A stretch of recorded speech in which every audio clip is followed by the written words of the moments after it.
On this day, 2.5 centuries ago, our forefathers gathered for the second time in as many years for a national day of fasting and prayer.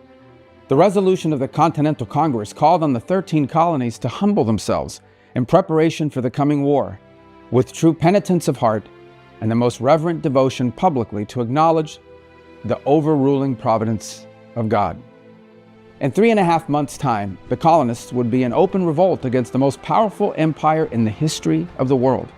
Many, on both sides of the Atlantic, thought their cause was a suicide mission. The founders were not naive men. They knew their lives were on the line.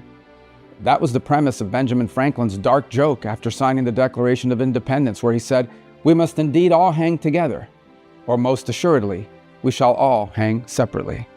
They had no guarantees of victory. They knew that what they were trying to do had never been done before in human history. But with the dark storm clouds of war looming on the horizon, they did what Christians have always done, across place and time for 2,000 years.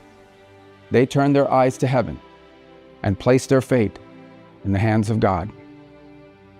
It is no coincidence that America, from the very beginning, has occupied a unique and exceptional place in world history. Before the Christian West, most societies, and civilizations for that matter, thought in stagnant cycles: the flooding of the Nile, the return of the rains, the cycle of the harvest.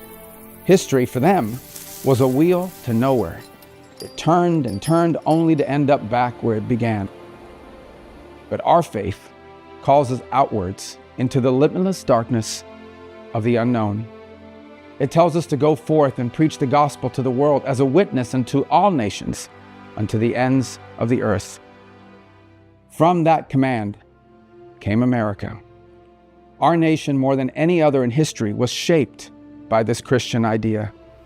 We saw it at work already in 1630, more than a century before the Revolution, when John Winthrop stood on the deck of the Arabella in the middle of the Atlantic Ocean and preached a sermon to his fellow Puritan colonists.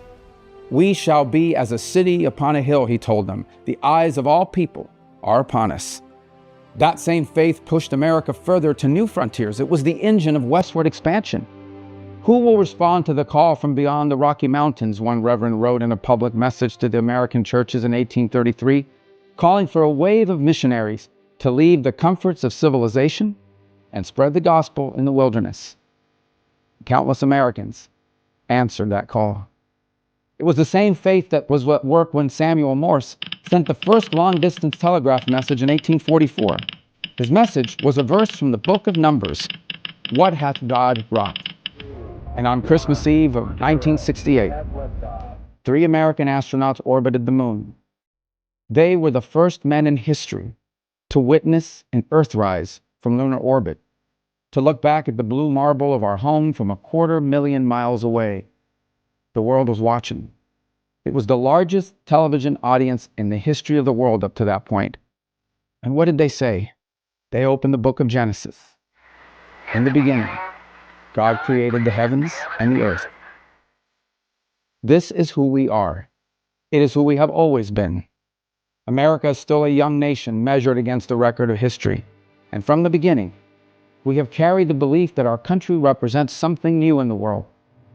But the soul of our nation has always been rooted in an ancient faith